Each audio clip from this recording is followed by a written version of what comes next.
रामाय रामचंद्राय रामभद्राय वेधसे रघुनाथाय नाथाय सीताया पतये नमः। देवादिदेव महादेव মা পার্বতীকে নিয়ে কৈলাস পর্বতে বসে আছেন। মা জিজ্ঞাসা করলেন, হে দেবাদিদেব, আজ রামায়ণের কথার কোন কাণ্ড তুমি আমাকে বর্ণনা করবে? ভোলা মহেশ্বর বললেন, পার্বতী, কিষ্কিন্ধা কাণ্ডের সীতা অন্বেষণের উদ্যোগ আজ আমি তোমাকে বর্ণনা করে শোনাচ্ছি, তুমি শোনো। শোকার্ত সুগ্রীবকে নিয়ে বানরেরা রামের কাছে গেলে হনুমান জোড়হাতে বললেন, এই বিশাল রাজ্য আপনার কৃপায় সুগ্রীব লাভ করেছেন। এখন আপনার অনুমতি নিয়ে সুগ্রীব নগরে প্রবেশ করে যথারীতি রাজপদে অভিষিক্ত হবেন এবং আপনার বিশেষ পূজা করবেন। আপনি কিষ্কিন্ধা নগরীতে প্রবেশ করে সুগ্রীবকে রাজ্যে প্রতিষ্ঠিত করলে বানরেরা সকলেই আনন্দিত হবে। রাম বললেন, পিতার আদেশে আমি বনে এসেছি, সেই জন্য এই 14 বছর আমি কোনো নগর অথবা গ্রামে প্রবেশ করব না। বানর শ্রেষ্ঠ সুগ্রীব, তুমি অবিলম্বে নগরে প্রবেশ করে রাজ্যে অভিষিক্ত হও। তুমি সদাচার নিষ্ঠ, তোমার জ্যেষ্ঠ ভ্রাতা বালির পুত্র অঙ্গদকে তুমি যৌবরাজ্যে অভিষিক্ত করো। হে শুভদর্শন সুগ্রীব, এখন বর্ষাকাল, তাই সীতার অন্বেষণের উপযুক্ত সময় নয়। তুমি মনোরম পুরীতে প্রবেশ করে প্রজাদের সুখী করো। বর্ষার শেষে কার্তিক মাসে তুমি রাবণ বধে উদ্যোগী হবে।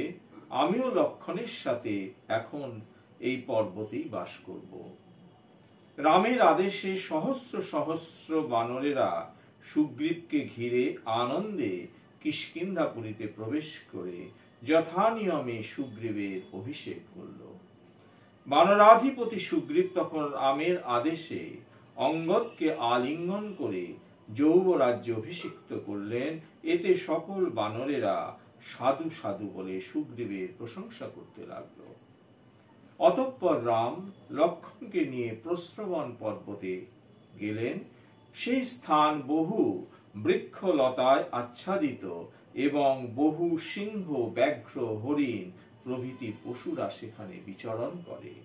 রাম বললেন, হে সুমিত্রানন্দন, এই গিরিগুহা অতি মনোরম, অতএব বর্ষার কয়েক মাস আমরা এখানে সুখেই বাস করব। বর্ষাকালে মেঘসমূহ দেখে রাম লক্ষ্মণকে বললেন, দেখো বর্ষাকাল উপস্থিত। মেঘ সকল আকাশে ছেয়ে ফেলেছে। গ্রীষ্মের তাপে পৃথিবী এতদিন সন্তপ্ত ছিল, এখন বৃষ্টি ধারায় সিক্ত হয়ে যেন শোকে কাতর সীতার মতো অশ্রুধারা মোচন করছে। দেখো দেখো, মুষলধারে বৃষ্টি হচ্ছে, প্রচন্ড বেগে বাতাস বইছে এবং বেগবতী নদী সুফল দুকুল ভাসিয়ে বয়ে যাচ্ছে।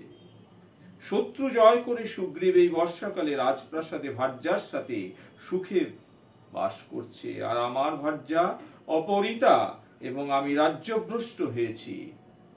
বর্ষার জন্য পথ অতি দুর্গম হওয়াতে শত্রু রাবণকে আমার অজেয় বলে মনে হচ্ছে। সুগ্রীব এখন বিশ্রাম করুক, সময় উপস্থিত হলে সে নিজেই প্রত্যুপকারের জন্য উদ্যোগী হবে। এদিকে সুগ্রীব তার স্ত্রী রুমা এবং তার ভ্রাতা বালির স্ত্রী তারাকে নিয়ে আমোদ প্রমোদ এবং সুরাপানে মত্ত হয়ে গেলেন। তিনি ভুলেই গেলেন যে প্রভু রামকে তিনি কথা দিয়েছেন যে তিনি তাকে সাহায্য করবেন সীতার উদ্ধারের জন্য। কিন্তু বর্ষাকাল শেষ হয়ে যাওয়ার পরেও সুগ্রীবের কাছ থেকে কোনো খবর না পাওয়াতে রাম সীতার উদ্ধারের সময় চলে যাচ্ছে ভেবে অত্যন্ত দুঃখিত হয়ে লক্ষ্মণকে বললেন, সীতার অদর্শনে বর্ষার এই 4 মাস আমার কাছে শতবর্ষ বলে মনে হয়েছে লক্ষ্মণ। আমি প্রিয়হীন, রাজ্যহীন, দুঃখার্ত এবং রাজ্য থেকে নির্বাসিত বলে সুগ্রীব আমায় অবজ্ঞা করছে। রাজারা এই সময় শত্রু জয়ের জন্য যুদ্ধ যাত্রা করে, কিন্তু সুগ্রীবের সেরকম কোন উদ্যোগ দেখছি না কেন? সীতার অন্বেষণের বিষয়ে সুগ্রীব যে প্রতিজ্ঞা করেছিল, এখন নিজে কৃতার্থ হয়ে সেই প্রতিজ্ঞা ভুলে গেছে। অতএব তুমি কিষ্কিন্ধায় গিয়ে গ্রাম্য সুখে আসক্ত সেই মূর্খ সুগ্রীবকে বলবে, নিজেরা কৃতকার্য হয়ে যারা মিত্রের কার্য সাধনে যত্নশীল হয় না তারা কৃতজ্ঞ। সুগ্রীবকে আরো বলবে, তোমার বালি ভ্রাতা নিহত হয়েছে এবং যে পথে সে গেছে সে পথ কিন্তু রুদ্ধ হয়নি। অতএব সময় থাকতে মন স্থির করো, বালির পথে যেও না, তাহলে কিন্তু আমি তোমাকে বাণবিদ্ধ করে পরলোক পাঠিয়ে দেব। লক্ষ্মণ, তুমি আরো বলবে, বানরেশ্বর, তুমি সত্যে প্রতিজ্ঞাবদ্ধ, সুতরাং সনাতন ধর্মের কথা মনে রেখে তা পালন করো। রামের কথা শুনে লক্ষ্মণ তার ধনুকে টঙ্কার দিলেন এবং কিষ্কিন্ধাপুরীতে এসে সুগ্রীবের উদ্দেশ্যে কটু ভাষা বলতে লাগলেন, তিরস্কার করতে লাগলেন। কোথায় সেই অকৃতজ্ঞ সুগ্রীব? কোথায় সে লুকিয়ে আছে? লক্ষ্মণের এই তিরস্কার শুনে সুগ্রীব ভীত হয়ে তার 2 পত্নী রুমা এবং তারাকে বললেন যে, আমি তো ভুলেই গেছি যে আমি প্রতিজ্ঞা করেছিলাম রামকে সাহায্য করব, কিন্তু এখন কি হবে? অনেকটা দিন তো আমি পার করে এসেছি, আমার থেকে তো কোনো উদ্যোগ নেওয়া হয়নি। সুতরাং লক্ষ্মণ আজই আমাকে তার বাণ দ্বারা বিদ্ধ করে আমাকে মেরে ফেলবে। বালিপত্নী তারা খুব বুদ্ধিমতী ছিলেন। তিনি বললেন, তুমি ঘরেই থাকো, আমি গিয়ে লক্ষ্মণকে শান্ত করছি। তিনি লক্ষ্মণের কাছে এসে তাকে নমস্কার করলেন, বললেন, আপনি ক্রোধ সম্বরণ করুন। সুগ্রীব কখনো সুখ ভোগ করেননি। আমার পূর্বতন পতি বালি তাকে একদিনের জন্য শান্তি এবং স্বস্তি দান করেননি, সব সময় পীড়ন করেছেন। সুতরাং আপনাদের আশীর্বাদে তিনি আজ কিষ্কিন্ধার রাজা হয়েছেন এবং আমোদ প্রমোদে মত্ত হয়ে আছেন। তিনি তো সাধারণ জীব, সুতরাং তাকে ক্ষমা করুন, এক্ষুনি তিনি আপনাদের কাছে আসছেন। লক্ষ্মণ তখন বললেন, হ্যাঁ, সুগ্রীবকে আমার কাছে আসতে বলুন। সুগ্রীব নতমস্তকে হেসে লক্ষ্মণের কাছে তার দোষ স্বীকার করলেন এবং বললেন যে, প্রভু রামকে গিয়ে বলুন যে কোনো চিন্তা করতে হবে না, আমি আজ থেকেই খোঁজ খবর লাগানো শুরু করছি এবং যত বড় বড় বানরাধিপতি আছেন তাদের সবাইকেই কিন্তু আমি বার্তা পাঠাচ্ছি যাতে তারা আমাদের কার্যে সহায়তা করে।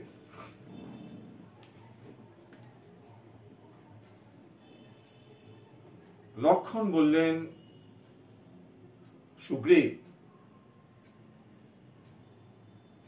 প্রভু রাম আমাকে বারংবার নিষেধ করেছেন যাতে আমি তোমাকে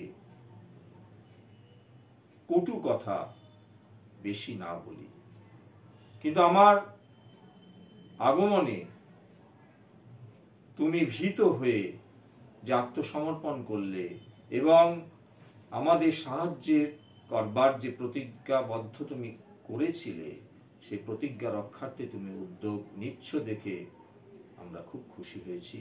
আমি প্রভু রামকে গিয়ে সেই বার্তাটি দেব। লক্ষণের কথা শুনে সুগ্রীব তখনই হনুমানকে বললেন, হিমালয়, মহেন্দ্র, বিন্ধ্য, কৈলাস, মন্দর প্রভৃতি পর্বতে যেসব মহাবলবান বানরেরা বাস করে তাদের আনতে আগেই দূত পাঠাও। সুগ্রীবের আদেশে বিভিন্ন স্থানের বানরেরা তদ্গতিতে কিষ্কিন্ধায় পৌঁছে সুগ্রীবের প্রীতির জন্য বহু ফলমূল, সঞ্জীবনী ঔষধ প্রভৃতি উপহার দিয়ে বললেন, আমরা সমস্ত পর্বত এবং বনে বাসকারী বানরদের আপনার কাছে এনেছি। সুগ্রীব তখন সুবর্ণ শিবিকায় লক্ষণের সাথে আরোহণ করে বহু সৈন্যের দ্বারা পরিবেষ্টিত হয়ে রামের কাছে গিয়ে প্রভু রামকে সাষ্টাঙ্গে প্রণাম করলেন। বিরাট বানর সৈন্য দেখে রাম অত্যন্ত আনন্দিত হলেন এবং ভূপতিত সুগ্রীবকে সস্নেহে তুলে আলিঙ্গন করে বললেন, যিনি ধর্ম, অর্থ, কামকে যথাযথ সময়ে সেবা করেন তিনি রাজভোগে সমর্থ। যে ব্যক্তি ধর্ম অর্থ পরিত্যাগ করে কেবল কামেরই সেবা করে সে গাছের শাখায় নিদ্রিত ব্যক্তির মতো মাটিতে পড়বার সময় জ্ঞান লাভ করে। এখন আমাদের সীতা অন্বেষণের সময় হয়েছে। সুগ্রীব বললেন, হে প্রভু, তোমার ও লক্ষণের প্রসাদে আমি এই বানর রাজ্য ধনরত্ন কীর্তি লাভ করেছি। যে উপকারী মিত্রে প্রত্যুপকার করে না অধর্মী। তোমার কাজের জন্য এই সব শ্রেষ্ঠ বানরেরা ঋক্ষ, গোলাঙ্গুল প্রভৃতি 20 সৈন্যদের সংগ্রহ করে এনেছে। এরা দুর্গম বন ও স্থানে যেতে অভিজ্ঞ, দেব বান্ধবদের ঔরসজাত বলে এরা ইন্দ্রতুল্য বলশালী এবং ইচ্ছামতো রূপ ধারণ করতে সমর্থ। এরা নিজ নিজ যুথপতিদের সাথে তোমার সঙ্গে যুদ্ধে যাবার জন্য অপেক্ষা করছে। এই বিরাট সৈন্য নিশ্চয়ই রাবণকে বধ করে সীতার উদ্ধার করবে। সুগ্রীব তখন সমস্ত বানর সৈন্যদের একত্রিত করে বললেন, তোমরা উত্তর, পূর্ব এবং পশ্চিম দিক যাও এবং তন্ন তন্ন করে খোঁজো যে রাবণ কোথায় আছে এবং কোথায় তিনি সীতা দেবীকে লুকিয়ে রেখেছেন। আর দক্ষিণ দেশে হনুমান, জাম্ববান, অঙ্গদ তোমরা যাবে। আমি প্রত্যেককেই বলছি, আজ থেকে আমি দিন গণনা শুরু করছি। 1 মাসের মধ্যে যারা সীতা দেবীর খোঁজ না আনতে পারবেন এবং তাদের আর এখানে আসার প্রয়োজন নেই, আমি তাদের সবাইকে বধ করব। সুতরাং খুব সাবধানে এবং যত্নের সাথে সীতার অন্বেষণে লেগে পড়ো। হনুমানজি প্রভু রামচন্দ্রকে প্রণাম করে জয় শ্রীরাম করে জাম্ববান এবং অঙ্গদকে নিয়ে দক্ষিণ দেশের দিকে যাত্রা করলেন। তারা যখন যাচ্ছেন সেই সময় তারা তাপসী স্বয়ংপ্রভা এবং সম্পাতিকে দেখতে পেলেন।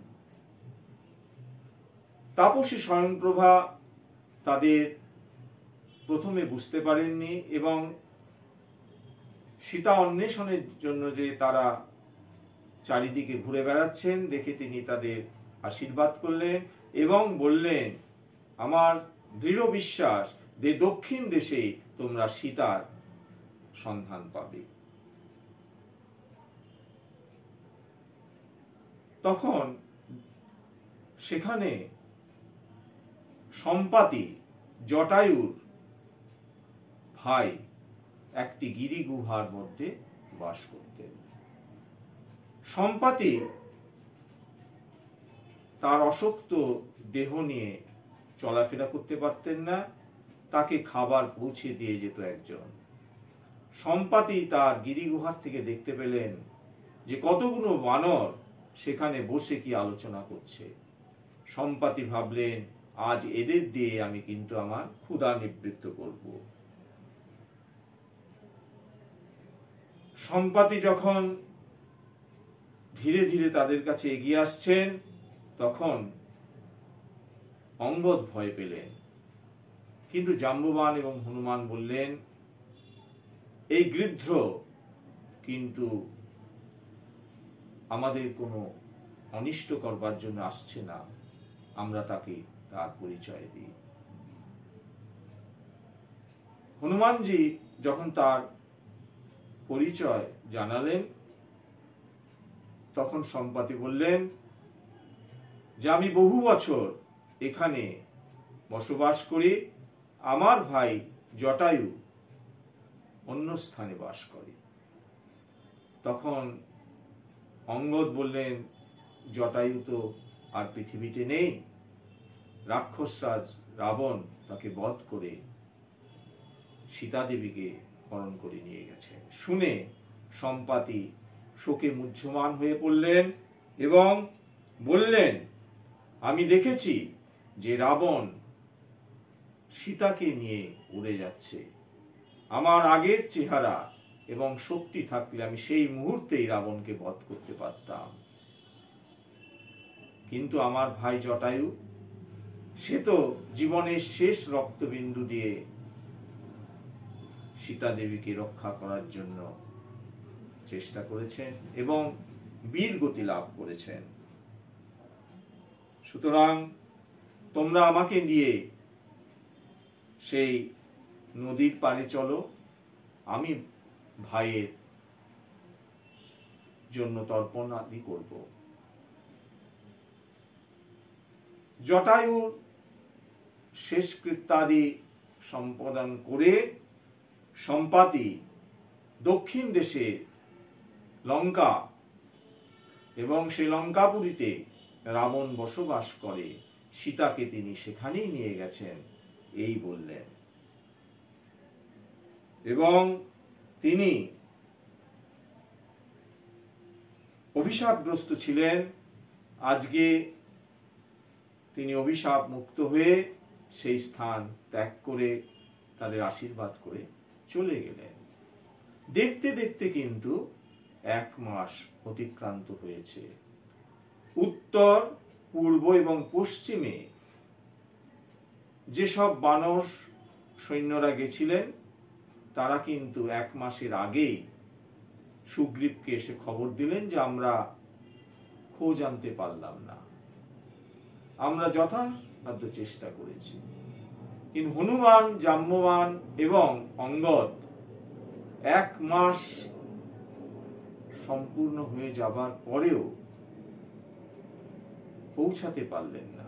তখন অঙ্গদ বললেন যে আমি আর ফিরে যাব না, আমি যদি ফিরে যাই তাহলে আমার কাকা সুগ্রীব আমাকে সেখানেই বধ করবে, কারণ তিনি আমার পিতা বালিকে বধ করেছেন এবং আমার মা তারাকেও বিবাহ করেছেন।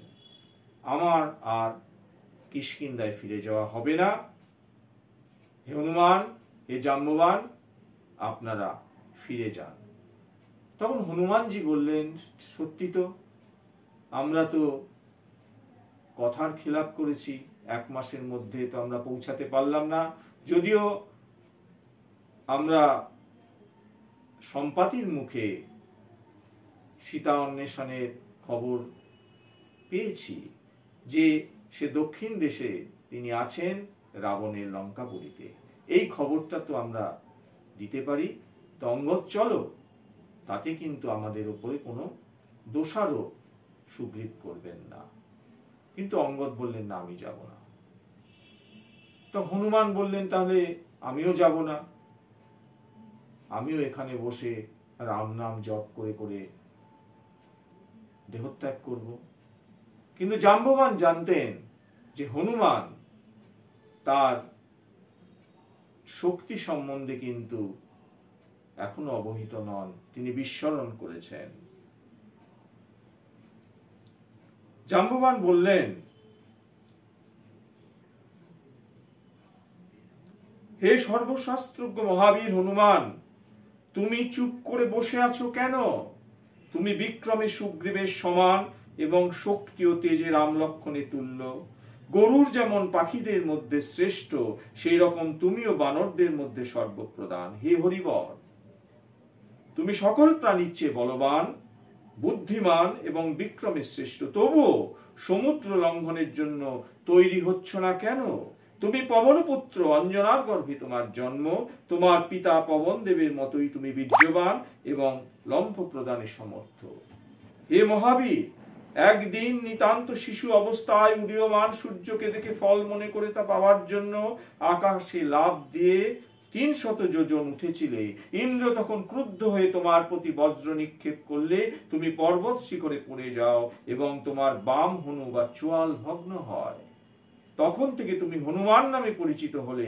তোমাকে আঘাত করায় পবনদেব ক্রুদ্ধ হলে ব্রহ্মা তোমাকে বর দিলেন যে শস্ত্রাঘাতে তোমার মৃত্যু হবে না, বজ্রাঘাতেও তোমাকে অক্ষত দেখে ইন্দ্র তোমাকে ইচ্ছা মৃত্যু বর দিলেন। হে বৎস, আমরা জীবনমৃত হয়ে আছি, তুমি আমাদের মধ্যে সর্বগুণান্বিত এবং অমিত বলশালী। অতএব এখন তোমার বল প্রকাশ করো, এই বানর বাহিনী তোমার বিক্রম দেখতে চায়। উত্তিষ্ঠ হরি শার্দুলগ্নস্য মহার্ণবম পরাহি সর্বভূতানাং হনুমতে গতিস্তব বিষণ্ণা হরসা সর্বে হনুমন কিমুক্ষে বিক্রমস্য মহাবেগ বিশ্বস্ত্রীনমা বিক্রমানিব। হে বানশ্রেষ্ঠ হনুমান, ওঠো, মহাসাগর অতিক্রম করো, তোমার সমুদ্র পারে গমন সকল জীবে শুভপ্রদ হবে। হনুমান, সমস্ত বানর বিষণ্ণ হয়ে আছে, তুমি তাদের উপেক্ষা করে বসে আছো কেন?